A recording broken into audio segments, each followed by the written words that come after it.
एक छोटा सा सवाल है पर शायद इसका जवाब हमारे वजूद का सबसे बड़ा रहस्य है। एक अकेली कोशिका, मतलब एक सिंगल माइक्रोस्कोपिक सेल, आखिर एक पूरा विशाल शरीर या इतना कॉम्प्लेक्स ऑर्गेनिज्म कैसे बन जाता है? हाँ, ये सच में बायोलॉजी का सबसे बड़ा चमत्कार है। बिल्कुल। तो आज के इस डीप डाइव में हम इसी जादुई प्रक्रिया को डिकोड करने वाले हैं। हमारे पास जो नोट्स और सोर्स मटेरियल का स्टैक है, उसका मुख्य विषय है राजधानी, जीवन का आधार, कोशिका चक्र, यानी the basis of life, cell cycle. आज हमारा मकसद सिर्फ टर्म्स रटना नहीं है, बल्कि इस पूरे मास्टर प्लान को समझना है, जहां ग्रोथ और रिप्रोडक्शन यानी वृद्धि और जनन एकदम परफेक्ट प्रिसिजन के साथ होते हैं। और सबसे कमाल की बात यह है कि इस प्रोसेस में हमारे जीनोम का डुप्लीकेशन बिल्कुल एरर फ्री होता है। सही कहा आपने। और ये मास्टर प्लान सच में एक आर्किटेक्चरल मार्वल है। अगर हम बायोलॉजी के कोर को समझना चाहते हैं या यहाँ तक कि कैंसर जैसी गंभीर बीमारियों की जड़ तक जाना चाहते हैं, तो उसकी शुरुआत यहीं से होती है।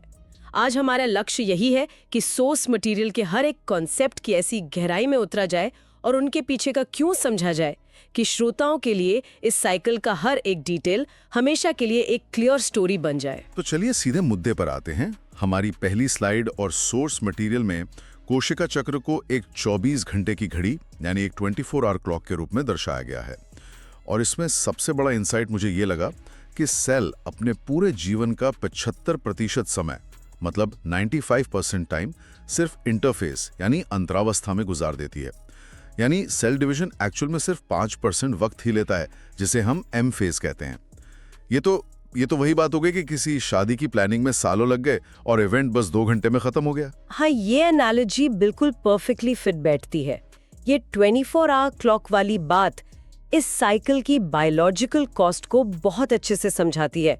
देखिए, सेल डिवीजन कोई छोटा काम नहीं है, एक पूरे नए सिस्टम को बनाना है। इसलिए 95% वक्त सिर्फ और सिर्फ तैयारी में जाता है। अगर हम तुलना करें तो एक आम ह्यूमन सेल यानी मानव कोशिका को अपना ये चक्र पूरा करने में लगभग 24 घंटे लगते हैं। वहीं दूसरी तरफ एक यीस्ट सेल अपना कोशिका चक्र सिर्फ 90 मिनट में पूरा कर लेती है। सिर्फ 90 मिनट? हाँ, सिर्फ 90 मिनट। यही कारण है कि जब बेकिंग में यीस्ट का उपयोग होता है तो वो इतनी तेजी से मल्टीप्लाई होकर डो को फुला देता है। उनकी घड़ी हमारी घड़ी से बहुत तेज चलती है। अब अगली स्लाइड बताती है इस तैयारी के पहले चरण के बारे में, जो है G1 फेज, जिसे गैप 1 भी कहते हैं। सोर्स कहता है कि ये M फेज और अगले डीएनए रेप्लिकेशन के बीच का इंटरवल है। तो इस दौरान सेल क्या मेटाबॉलिकली एक्टिव रहती है? मेरा मतलब है, क्या वो लगातार बढ़ रही होती है? बिल्कुल, ये समय खाली बैठने का नहीं है।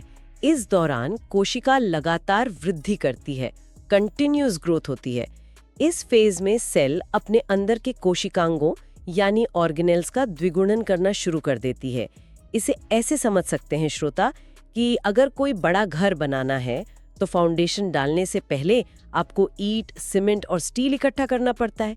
G1 फेज में कोशिका बिल्कुल यही कर रही होती है। वो आगे आने वाले सबसे बड़े काम के लिए रिसोर्सेज जमा कर रही है।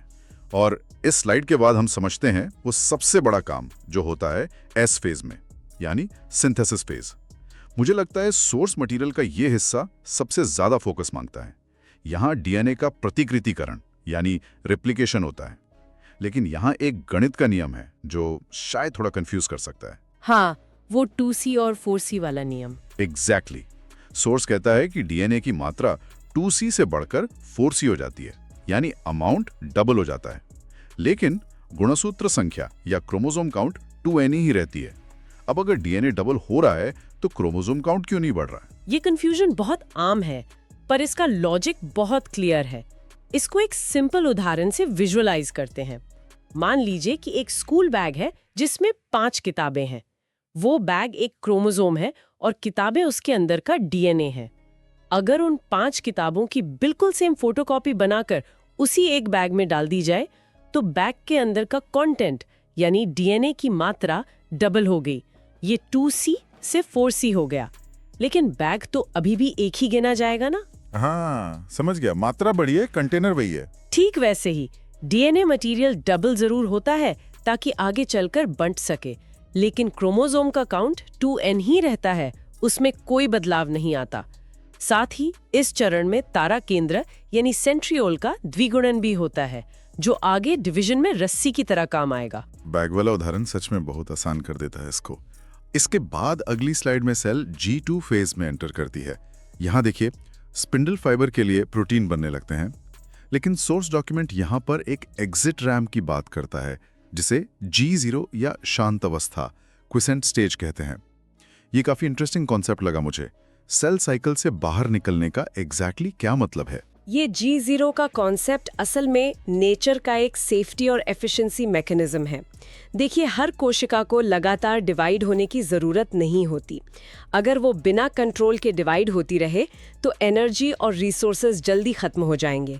इसलिए G1 फेज के बाद एक चेक पॉइंट होता है जहां कुछ कोशिकाएं इस सेल साइकिल से बाहर निकल जाती हैं, उस एग्जिट रैंप को ले लेती हैं। ये कोशिकाएं मरी नहीं हैं, वो मेटाबॉलिकली एक्टिव हैं, अपना पूरा फंक्शन परफॉर्म कर रही हैं, लेकिन वो विभाजित नहीं होती। असली जीवन का सबसे बेहतरीन उदाहरण हमारी हृदय कोशिकाएं हैं। Heart cells. हाँ, हार्ट सेल्स एक बार बनने के बाद लगातार पंप करती रहती हैं, अपना काम करती हैं, लेकिन वो आगे डिवाइड नहीं होती। वो G0 फेज में रहती हैं। तो अगर हम यहाँ एक छोटा सा रिकैप लें श्रोताओं के लिए, इंटरफेस की तैयारी पूरी हो चुकी है। G1 में सेल ने मटेरियल इकट्ठा किया, S फेज में बैग के अंदर की किताबें यानी DNA डुप्लीकेट हुआ, और G2 में फाइनल प्रोटीन्स बन गए, और कुछ सेल्स G0 में आराम से अपना काम करने चली गईं। अब जो नहीं गईं, उनके लिए अगली स्लाइड बताती है कि असली एक्शन का समय आ गया है, यानी M फेज, सूत्री विभाजन या माइटोसिस। सही पकड़ा आपने। तैयारी पूरी होने के बाद सेल अब माइटोसिस में प्रवेश करती है। इसे सम विभाजन या इक्वेशनल डिवीजन भी कहा जाता है। इसे सम इसलिए कहते हैं क्योंकि यहाँ पेरेंट सेल, जिसका क्रोमोसोम नंबर 2n था, उससे बनने वाली दोनों डॉटर सेल्स का क्रोमोसोम नंबर भी एग्जैक्टली 2n ही रहता है। ये मुख्यतः हमारे शरीर की कायिक कोशिकाओं यानी सोमैटिक सेल्स में होता है। इन्हीं सेल से हमारा शरीर बनता है और घाव भरते हैं। और इस स्लाइड में एक बहुत ही माइंड ब्लोइंग ट्रिविया भी दिया गया है। एक अपवाद है, एक एक्सेप्शन। नर मधुमक्खी यानी मेल हनी भी हैप्लॉइड N होती है, लेकिन फिर भी वो माइटोसिस ही करती है। ये ऐसी डिटेल है जो एग्जाम्स के लिए बहुत जरूरी है। खैर, अगली स्लाइड से इस माइटोसिस की शुरुआत होती है PMAT सीक्वेंस से, जिसका पहला चरण है पूर्वावस्था या प्रोफेज।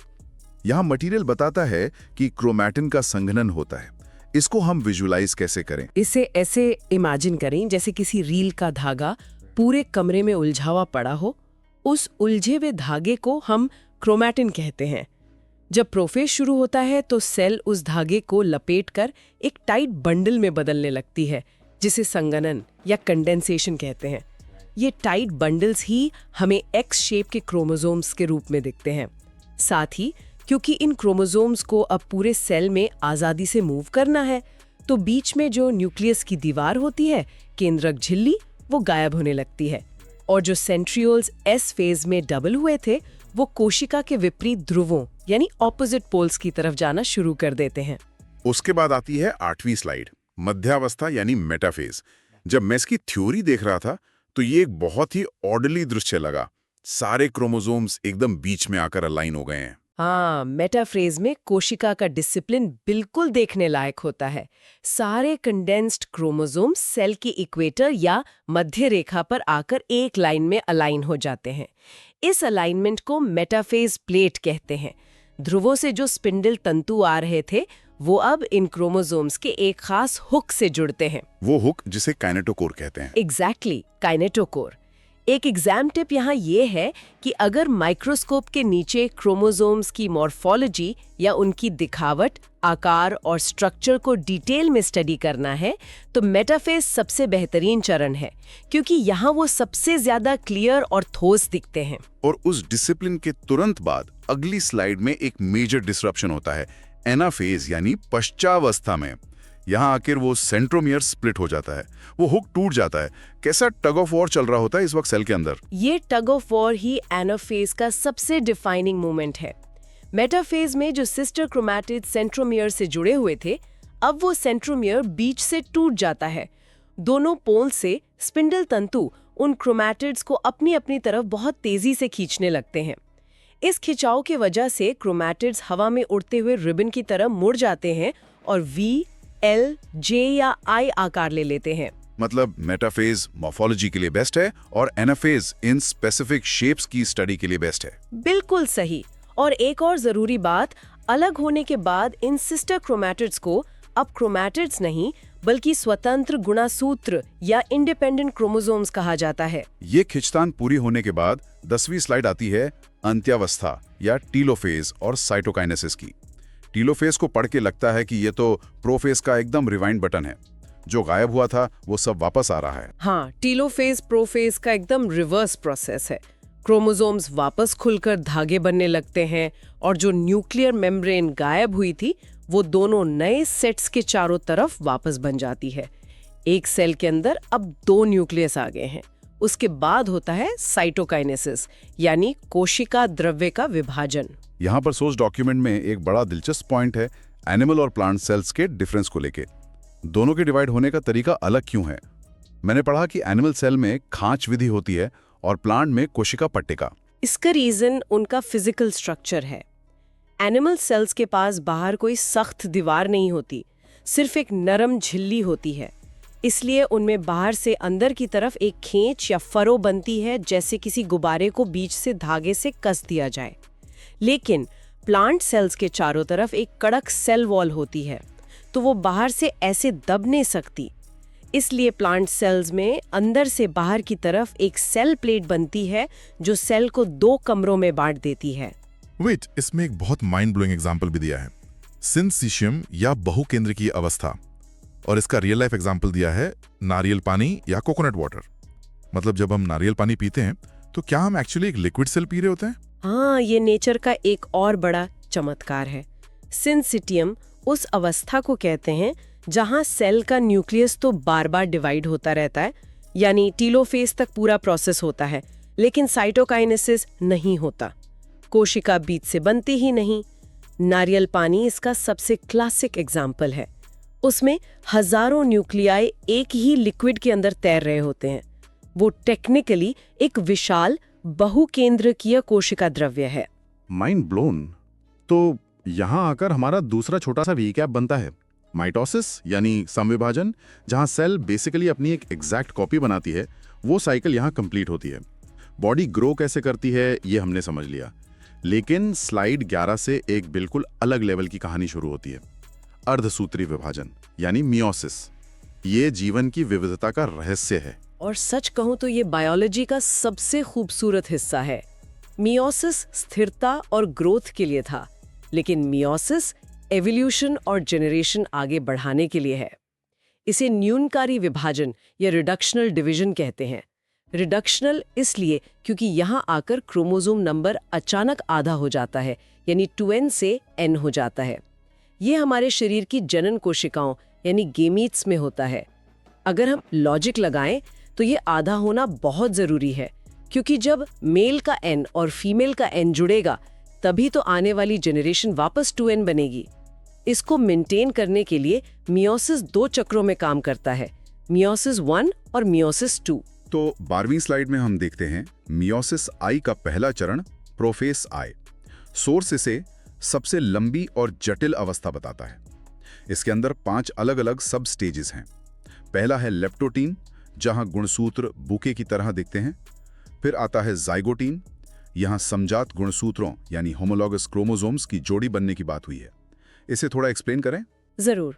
जाइगोटीन में सेल एक मैचिंग गेम खेलती है। हर क्रोमोसोम का एक मैचिंग पार्टनर होता है, एक जो पिता से मिला था और एक जो माता से। इन दोनों होमोलॉगस क्रोमोसोम्स को ढूंढकर एक साथ लाया जाता है। इनकी इस जोड़ी बनने को सिनेप्सिस कहते हैं। अब ये दोनों अलग ना हो जाए, इसलिए इनके बीच एक मॉलिक्यूलर जिपर लगाया जाता है, जिसे साइनेप्टोनीमल कॉम्प्लेक्स कहते हैं।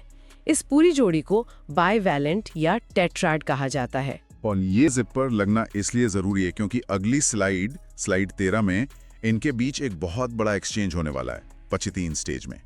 सोर्स मटेरियल में इस पर सबसे ज्यादा जोर दिया गया है। यहाँ क्रॉसिंग ओवर यानी जीन विनिमय का प्रोसेस होता है।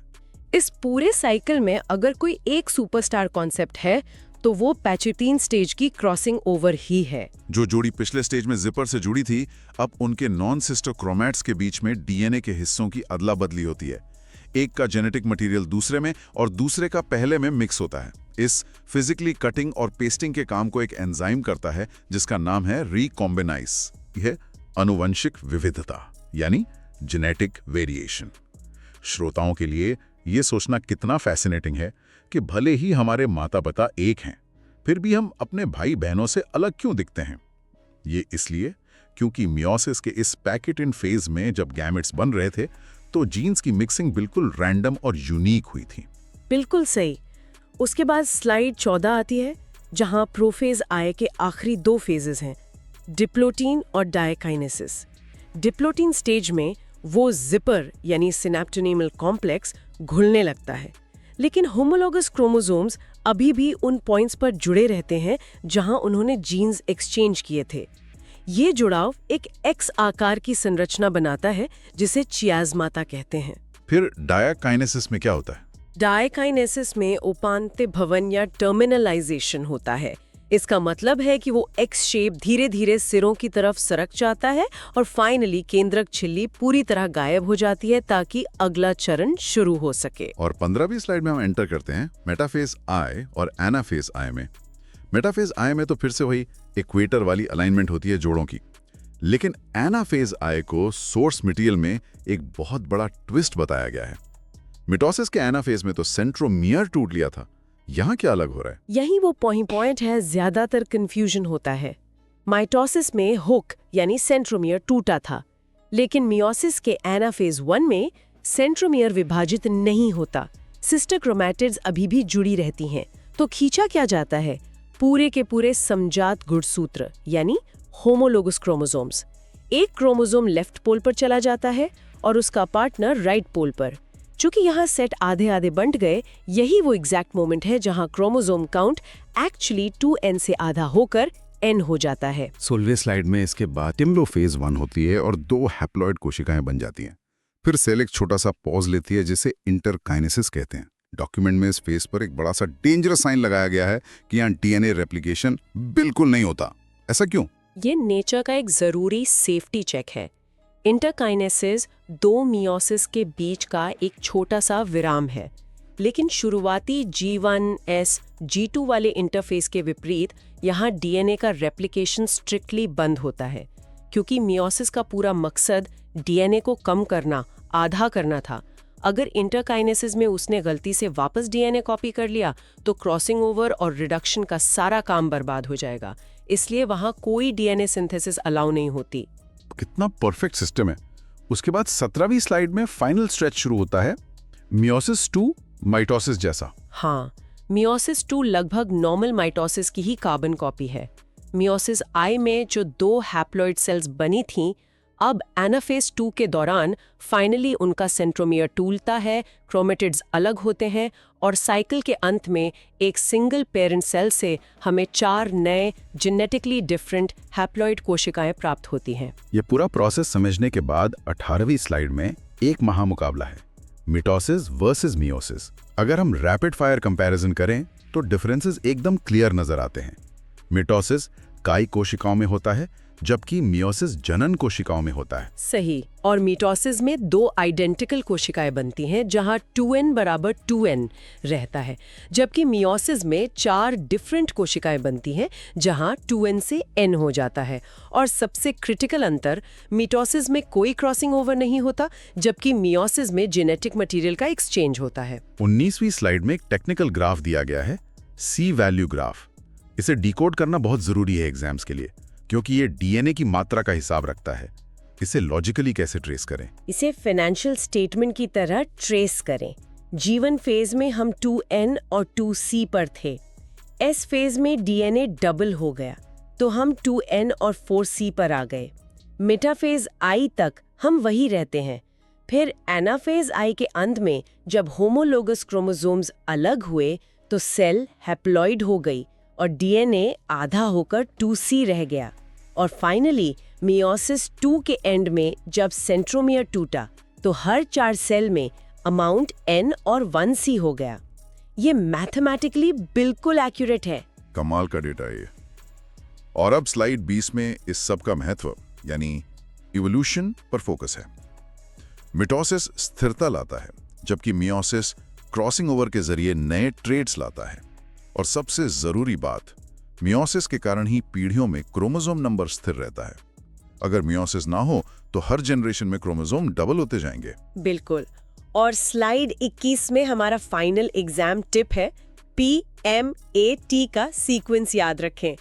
मोर्फोलॉजी स्टडी के लिए मेटाफेज, शेप स्टडी के लिए एनाफेज, क्रॉसिंग ओवर होती है पैचेटीन में और डीएनए रेप्लिकेशन होता है एस फेज में। ये की टेकअवेज है। अब हम इस डीप डाइव के बिल्कुल अंत की ओर बढ़ रहे हैं, पर जाने से पहले एक फाइनल रैपिड रिवीजन समरी जरूरी है। एक डीप ब्रेथ लीजिए और इन 21 स्लाइड्स के सफर को 3-4 मिनट में एक फ्लो में बांधते हैं, शुरू से एंड तक कोशिका के पर्सपेक्टिव से। चलिए रिवाइज करके रहे। शुरुआत होती है एक सेल से जिसके सामने एक 24 घंटे की घड़ी है। उसका 95% वक्त सिर्फ तैयारी में जाता है। इंटरफेज में जीवन में वो ग्रो करती है। एस फेज में सबसे इंपॉर्टेंट काम डीएनए की मात्रा डबल 2C से 4C होती है, पर क्रोमोसोम नंबर 2N रहता है, ठीक उस बैग और किताबों वाले उदाहरण की तरह। G2 में प्रोटीन्स बनते हैं और कुछ कोशिकाएं यहाँ G0 का एग्जिट रैंप लेकर आराम करने चली जाती हैं, जैसे हार्ट सेल्स। और जो आगे बढ़ती हैं, डीएनए टाइट बंडल्स बनता है। मेटाफेज में इक्वेटर पर सीधी लाइन में आते हैं, जहां मॉर्फोलॉजी सबसे क्लियर होती है। एनाफेज में सेंट्रोमेयर टूट जाता है और क्रोमैटिड्स VLJ शेप बनाते हुए ऑपोजिट पोल्स पर खींचते हैं। टीलोफेज में 2 नए न्यूक्लियस बनते हैं और साइटोकाइनेसिस एनिमल सेल में फरो और प्लांट सेल में सेल प्लेट बनाकर उन्हें बांट देता है। एक सेल से 2 परफेक्ट क्लोन्स बन गए। और अगर हमें बिना डिवाइड किए सिर्फ न्यूक्लियस मल्टीप्लाई करना हो तो हमें कोकोनट वाटर जैसा सिंसिशियम मिलता है। और मियोसिस वाला ट्रैक, एगोटीन में क्रोमोसोम्स जोड़ी बनाते हैं, जिपर लगता है। पैकेटेने में रिकॉम्बिनेज एंजाइम उनकी जेनेटिक्स को मिक्स करता है, जिसे क्रॉसिंग ओवर कहते हैं। एनाफेज 1 में सेंट्रोमियर नहीं टूटता, पूरे जोड़े अलग होते हैं, जिससे नंबर 2N से आधा होकर N रह जाता है। फिर आता है इंटरकिनेसिस, जहां डीएनए रेप्लिकेशन बिल्कुल अलाउ नहीं होता। और आखिर में मियोसिस 2 क्रोमैटिड्स को अलग करके एक पेरेंट सेल से 4 नए हैप्लॉइड गैमेट्स बना देता है। यही वो पूरा मास्टर प्लान है। बहुत ही शानदार रिवीजन। एक-एक स्लाइड क्लियर हो गई। इस सेशन को हम यहीं समाप्त करेंगे।